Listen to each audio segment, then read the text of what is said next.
اعوذ باللہ السمیع العلیم من الشیطان الرجیم من حمزہ ونفخہ ونفسہ بسم اللہ الرحمن الرحیم ربی یسر ولا تعسر وتمم بالخیر ربی زدنی علما یہدی بہ اللہ من اتبع رضوانہ سبل السلام ویخرجہم من الظلمات الی النور بإذنہ ویہدیہم الی صراط مستقیم۔ آیت نمبر 16 ہے سورۃ المائدہ کی 6واں سپارہ، جس کے ذریعے سے اللہ اس شخص کو سلامتی کی راہ دکھاتا ہے جو اللہ کی رضا کی پیروی کرنا چاہتا ہے اور انہیں اپنے حکم سے اندھیروں سے روشنی کی طرف نکال لاتا ہے۔ اللہ کس سے لاتا ہے؟ اندھیروں سے روشنی کی طرف، اور سیدھے راستے کی طرف ان کی رہنمائی کرتا ہے۔ یہ آیت مبارکہ آیت نمبر 16، یہ 15 جو آیت نمبر 15 ہے، اس کی تفسیر بھی ہے۔ یہ اس کا یعنی کہنا چاہیے کہ خلاصہ یا وضاحت کرنے والی، دیکھیے پچھلی آیت میں ہم نے پڑھا تھا کہ قد جاءکم من اللہ نور و کتاب مبین، ٹھیک ہے، یہ ہم نے پڑھا تھا نا، نور و کتاب کی بحث پڑھی تھی۔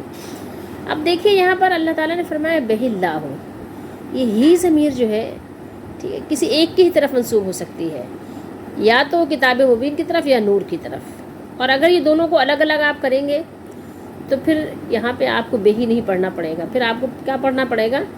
یہاں آپ کو پڑھنا پڑے گا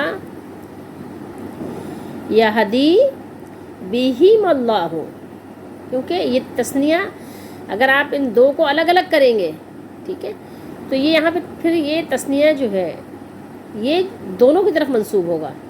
اب یہاں تو جو صیغہ ہے واحد مذکر غائب کا ہے، ٹھیک ہے، ہی ضمیر ظاہر ہے کسی ایک کی طرف ہی جا رہی ہے، لیکن اگر بہیما کر دیں یا اگر با کو ہٹا دیں ہما کر دیں تو پھر دو کی طرف نسبت ہوگی، ٹھیک ہے، یہ بات آپ سمجھ رہے ہیں کہ اگر ان دونوں کو آپ الگ الگ کرتے ہیں، نور الگ ہے اور کتاب مبین الگ ہے۔ تو بہرحال ہم اس کی آپ کو پوری ڈیٹیل جو ہے آیت نمبر 14-15 میں بتا چکے ہیں، ٹھیک ہے۔ تو اللہ تعالیٰ نے ارشاد فرمایا کہ جس کے ذریعے سے اللہ اس شخص کو سلامتی کی راہ دکھاتے ہیں، کس کو؟ جو اللہ کی رضا کی پیروی کرنا چاہتے ہیں، جو لوگ اللہ کی رضا کی پیروی کرنا چاہتے ہیں ان کو اللہ تعالیٰ سلامتی کی راہ دکھاتے ہیں، سلامتی کے راستے کی طرف رہنمائی فرماتے ہیں، ٹھیک ہے۔ یاد رکھیے اس چیز کو، نور کا راستہ انہی کو دکھایا جاتا ہے، ہدایت کا راستہ انہی کو دکھایا جاتا ہے، اور انہیں اپنے حکم سے اندھیروں سے روشنی کی طرف نکال لاتے ہیں۔ ظلم اور ظلمت کی جمع ظلمات ہے، ٹھیک ہے۔ نور قرآن مجید میں ہر جگہ واحد آیا ہے، ہر جگہ کہاں ہے؟ واحد ہے، انوار نہیں ہے بلکہ نور، اور یہ ہر جگہ تقریباً جمع ہی کا صیغہ استعمال ہوا ہے، ٹھیک ہے۔ دیکھیے تاریکیاں جو ہیں، اندھیرے کئی قسم کے ہیں، بہت قسم کے ہیں، شرک کفر کا اندھیرا، گناہ و سرکشی کا، نفس پرستی کا، بدعت و گمراہی کا، ٹھیک ہے، بدعت کی ہے تاریکی، غفلت اور سستی کی ظلمت، اس کے علاوہ اور اللہ ہی جانے کی کتنی طرح کی اندھیریاں ہیں، میں اور آپ شاید نہیں شمار کر سکیں۔ نفس و شیطان ہر طرف ہر وقت اندھیرا پھیلاتے ہیں، ٹھیک ہے، ان کا کام ہی ہے اندھیروں میں رکھنا، ٹھیک ہے۔ تو ظلمات انگنت ہیں، ٹھیک ہے، اندھیریاں بہت ہیں، اندھیریوں کی بہت ساری قسمیں ہیں۔ اللہ تعالیٰ تمام اندھیریوں سے نکال کر نور ایک ہی ہے، نور ایک ہی ہے، ہدایت ایک ہی ہے، ٹھیک ہے، اس کا راستہ ایک ہی ہے جس کو ہم صراط مستقیم کہتے ہیں۔ تو شریعت محمدی صلی اللہ علیہ وآلہ وسلم کی اطاعت کی برکت سے انسان مختلف قسم کے اندھیروں سے نکل کر ہدایت کی روشنی میں آ جاتا ہے۔ سبل یہ بھی جمع کا صیغہ ہے، اس سے بھی لوگ، میں نے مقرروں کو سنا ہے کہ وہ گمراہ کرتے ہیں اپنے ماننے والوں کو کہ گویا کہ بہت سے راستے ہیں، ٹھیک ہے، جو جس راستے سے چاہے وہ اللہ کی طرف آ جائے، دین کی طرف آ جائے۔ نہیں، ایسا نہیں ہے، سلامتی کے راستے بہت سارے ہیں، ٹھیک ہے، سلامتی کے راستے بہت سارے ہیں، نماز بھی سلامتی کا راستہ ہے، ٹھیک ہے، سنت بھی سلامتی کا راستہ ہے، لیکن سب کی اصل کیا ہے؟ قرآن کی طرف آ جائیے، رسول اللہ صلی اللہ علیہ وآلہ وسلم کی شریعت کی طرف آ جائیے، یہی ہے سلامتی کے راستے، ٹھیک ہے. تو اس کے ذریعے سے لوگ گمراہ کرتے ہیں، لیکن آپ سمجھنے کی کوشش کریں کہ جو سیدھا راستہ ہے وہ ایک ہی راستہ ہے، سارے راستے ادھر ہی آ کے ملتے ہیں. ورنہ اگر آپ کہہ دیتے ہیں کہ سارے راستے صحیح ہیں، ٹھیک ہے، کافر کا راستہ بھی صحیح ہے، تمام اہل کتاب کا راستہ بھی صحیح ہے اور مسلمانوں کا راستہ بھی صحیح ہے، تو پھر قرآن کے آپ مقصد کو فوت کر دیتے ہیں اور رسول علیہ الصلوۃ والسلام کے بعثت کے مقصد کو آپ فوت کر دیتے ہیں، ٹھیک ہے، آپ باطل کر دیتے ہیں نا. اگر ایسا ہی ہے، صرف اور صرف راستہ جو ہے وہ شریعت محمدی صلی اللہ علیہ وآلہ وسلم ہی صحیح ہے. ہاں، اس میں ہی اللہ تعالیٰ نے بہت ساری صورتیں بیان فرمائی ہیں کہ جس کا چل کر انسان ایمان والا، ایمان پہلی شرط ہے، یقین ایمان پہلی شرط ہے، اس پر چل کر انسان کہاں آ سکتا ہے؟ روشنی کی طرف، نور کی طرف، ٹھیک ہے. کیونکہ ظاہر ہے ساری چیزیں تو ایسا نہیں ہے کہ ہر انسان اس کو پورا کر سکے، لازمی بات ہے.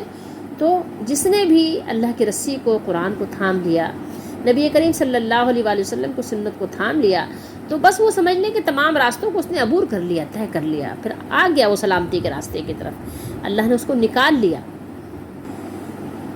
تو اس کی وضاحت بھی اللہ تعالیٰ نے خود بیان فرما دی. یہدی بہ اللہ من اتبع رضوانہ سبل السلام، ٹھیک ہے، جس کے ذریعے سے اللہ اس شخص کو سلامتی کا راستہ دکھاتے ہیں جو اللہ کی رضا کی پیروی کرنا چاہتے ہیں، ان لوگوں کو.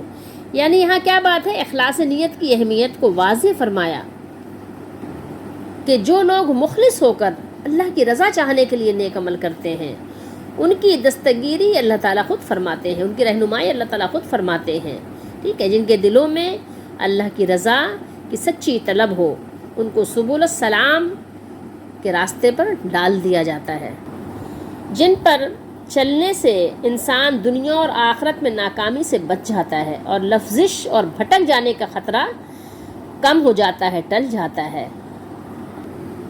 تو یہاں پر قرآن مجید ان لوگوں کو اپنی طرف بلا رہا ہے جن کو طلب ہے، جن کو تڑپ ہے نجات کی، سلامتی کی، استقامت کی.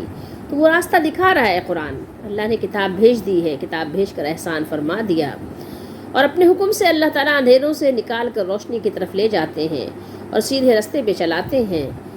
مصیبتوں سے، جہنم کی مصیبتوں سے، میدان محشر، روز قیامت کی اور حشر نشر کی مصیبتوں سے نجات عطا فرماتے ہیں، اور دنیا میں بھی اللہ تعالیٰ ان کو اپنے عذاب سے بچا کر رکھتے ہیں، ان کو مشکل گھڑی میں سکون عطا کرتے ہیں، ٹھیک ہے. تو سب سے زیادہ سیدھے راستے کو اللہ تعالیٰ واضح فرما دیتے ہیں تاکہ ان کو ہر طرح کی مشکلات سے بچا لیں. ایسی بات نہیں کہ ان پہ تکالیف نہیں آئیں گی، پریشانیاں نہیں آئیں گی، لیکن اللہ تعالیٰ ان کو بچاتے ہیں. ناپسندیدہ چیزوں کو ان سے دور فرماتے ہیں اور پسندیدہ چیزوں کے حصول کی توفیق عطا فرماتے ہیں. گمراہی کو ان سے دور کرتے ہیں اور سب سے صحیح حالت کی طرف رہنمائی فرماتے ہیں. اب ہمارے لیے اس میں سبق کیا ہے؟ اب دیکھنا یہ ہے کہ جو یہ باتیں اللہ تعالیٰ نے، رب العالمین نے، ہمارے مولا اور مالک نے بیان فرمائی ہیں، ہم میں وہ صفات پائی جاتی ہیں. کیا ہم اس شخص کی طرح ہیں کہ جس کو واقعی اپنے مالک کو، اپنے مولا کو راضی کرنے کی سچی تڑپ اور سچی طلب موجود ہو؟ کیا ہم ہر کام اللہ کی رضا کے لیے کر رہے ہیں؟ کیا ہم اندھیروں سے نکلنا چاہتے ہیں؟ کیا ہم نور کی طرف آنا چاہتے ہیں؟ کیا ہم دوزخ سے اپنا بچاؤ چاہتے ہیں؟ کیا ہم جنت میں داخلہ چاہتے ہیں؟ تو کیا ہمارے عمل ایسے ہی ہیں؟ اور اگر نہیں ہیں تو خواہشوں سے تو کوئی چیز نہیں ملے گی کہ صرف خواہش کر لینے سے ہمیں وہ چیز مل جائے جس کی ہم تڑپ اور طلب اور خواہش کر رہے ہیں. ایسا تو نہیں ہوگا. دیکھیں، صرف خواہش سے اگر بات ہوتی تو پھر تو معاملہ بہت آسان تھا، پھر تو بات ہی نہیں تھی. اتنی بڑی کتاب اگر آپ کو مجھے دی گئی ہے تو اس کے پیچھے کوئی راز تو ہے. اگر میں اور آپ اپنے خیالوں اور اپنے خواہشوں کے مطابق سوچیں گے تو کتاب کے مقصد کو فوت کر دیں گے. آپ سوچئے کہ ایک سمجھدار انسان بھی کوئی کام ابس نہیں کرتا، بیکار نہیں کرتا، تو آپ اللہ تعالیٰ کے لیے کیسے یہ بات سوچ سکتے ہیں کہ اتنی بڑی کتاب اس نے کیوں نازل کی ہے؟ اگر آپ پورے پر نہیں سمجھ کو سکتے ہیں تو کم از کم جو اس کے خلاصے ہیں اس کو تو سمجھ ہی سکتے ہیں نا. ہم تو مائل بکرم ہیں، کوئی سائل ہی نہیں، راہ دکھلائیں کسے رہ رو منزل ہی نہیں. تربیت عام تو ہے، جوہر اس قابل ہی نہیں، جس سے تعمیر ہو آدم کی وہ گل ہی نہیں. لیکن کوئی قابل ہو تو ہم شان کئی دیتے ہیں، ڈھونڈنے والوں کو منزل بھی نئی دیتے ہیں. بادہ آشام نئے، بادہ نیا، خم بھی نئے، حرم کعبہ نیا، بدھ بھی نئے، تم بھی نئے. یعنی نئے نئے لوگوں نے شہر آباد کر لیے، نیا نیا طور طریقہ آباد کر لیا اللہ کی نافرمانیوں کا، اور نیا نیا کعبہ بھی اپنا بنا لیا، اپنے اپنے کعبے بنا لیے لوگوں نے، اپنے اپنے فرقے بنائے، اپنے اپنے من کی پسند کے علماء بنائے، اور اپنے اپنے بت بنا لیے، اپنے علماء کو بت کی طرح پوجنے لگے، اور تو اور نبی کریم صلی اللہ علیہ وسلم کے فرمان کو بھی پیچھے کر دیا. تو سب کچھ اپنے حساب سے نیا انداز اختیار کر لیا. تو یہ کہ ہماری خیالوں پر کوئی فیصلے نہیں ہوں گے، ہمارے سوچوں میں فیصلے نہیں ہوں گے، حکم اللہ کے مطابق فیصلے ہوں گے.